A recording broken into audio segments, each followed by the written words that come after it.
بسم الله الرحمن الرحيم والصلاة والسلام على أشرف المخلوقين سيدنا محمد وعلى آله وصحبه أجمعين.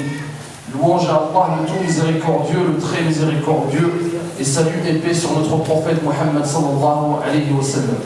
Oh Allah, fasse qu'on soit parmi tes adorateurs les plus pieux, et donne-nous de ton aide, et guide-nous vers le droit chemin, et fasse que notre issue finale soit le paradis. Dans le hadith Qudsi, s'il vous plaît, la lumière, la lumière. طول الله الحمد وليدي بارك الله فيك. Allah subhanahu wa ta'ala dans un hadith Qudsi, il dit: je suis selon le souhait et les désirs de mon adorateur. S'il se rapproche de moi, je me rapproche de lui. Et s'il me cite en secret, je le cite en secret. Et s'il me cite dans une assise, je le citerai dans une assise meilleure.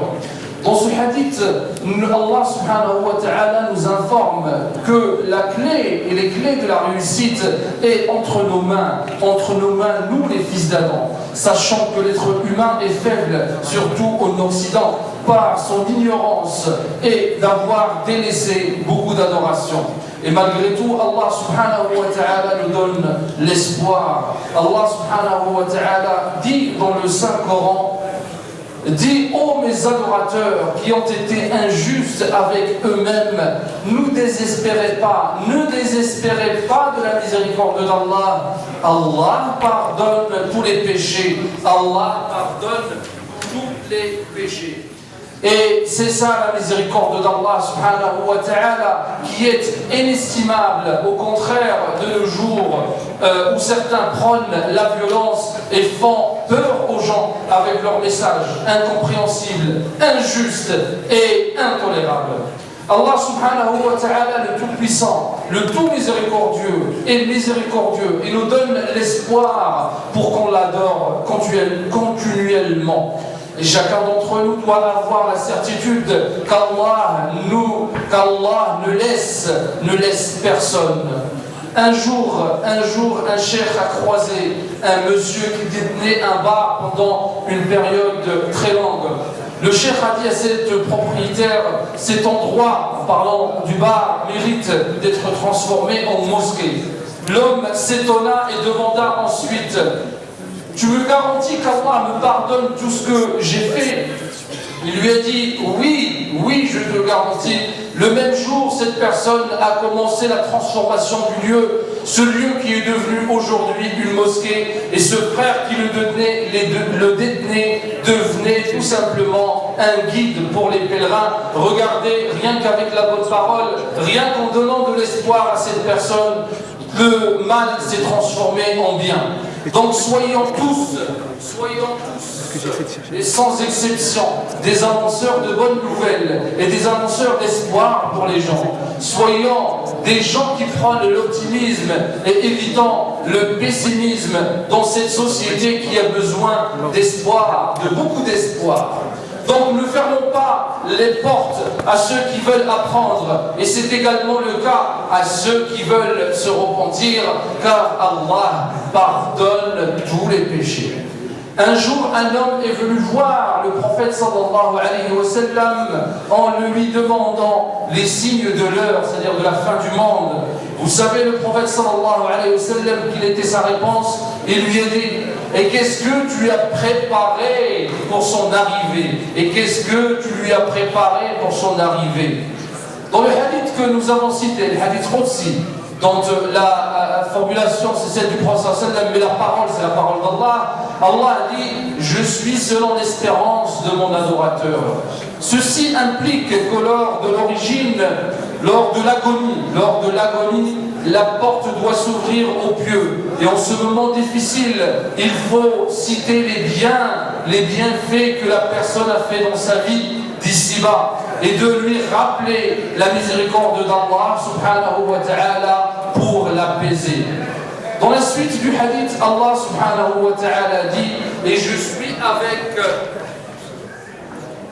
et je suis avec mon adorateur quand il se rappelle de moi. Ça implique que quand on aime Allah subhanahu wa ta'ala, Allah nous aime encore plus, car l'amour d'Allah subhanahu wa ta'ala envers nous n'a pas d'équivalent. Allah subhanahu wa ta'ala dit en ce sens dans le Saint-Coran, wa ahsinu, ça voudrait dire tout simplement, et soyez perfectionnistes, dans tout, et en particulier envers Allah et envers vos parents. Allah subhanahu wa ta'ala, ensuite, dans le hadith, il dit, et s'il se rappelle de moi en secret, je le citerai en secret. Le rappel d'Allah subhanahu wa ta'ala a deux façons et deux interprétations. La première interprétation du rappel, c'est celle qu'on connaît tous, ce sont l'utilisation des formulations du rappel d'Allah subhanahu wa ta'ala. Mais la deuxième interprétation qui est encore plus approfondie, et celle, en fait, le rappel voudrait dire se rappeler en premier des bienfaits d'Allah subhanahu wa ta'ala, et de pleurer quand on délaisse les bons actes. Le rappel d'Allah subhanahu wa ta'ala se fait aussi par les formules connues dont on aura besoin demain, le jour du jugement dernier. Dans un hadith qui clôture Sahih al-Bukhari, le prophète sallallahu alayhi wa sallam dit deux mots légers pour la langue, mais lourds dans la balance. Et ensuite, il les a cités. Il a dit Subhanallah wa bihamdihi, Subhanallah al-azim, Subhanallah wa bihamdihi, Subhanallah al-azim.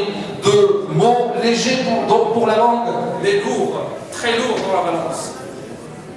Ensuite, il faut rajouter à ce rappel d'Allah subhanahu wa ta'ala la multiplication du salut et paix sur le prophète sallallahu alayhi wa sallam, car c'est une obligation, car c'est notre droit envers lui. Et quel dommage pour la lettre anonyme que j'ai reçue aujourd'hui aux portes de mon bureau d'un inconnu non musulman, qui m'a bien traité, qui m'a parlé poliment qui m'a cité poliment dans cette lettre, mais en même temps, il a multiplié les insultes envers le prophète sallallahu alayhi wa sallam. Et j'aurais préféré qu'il fasse le contraire.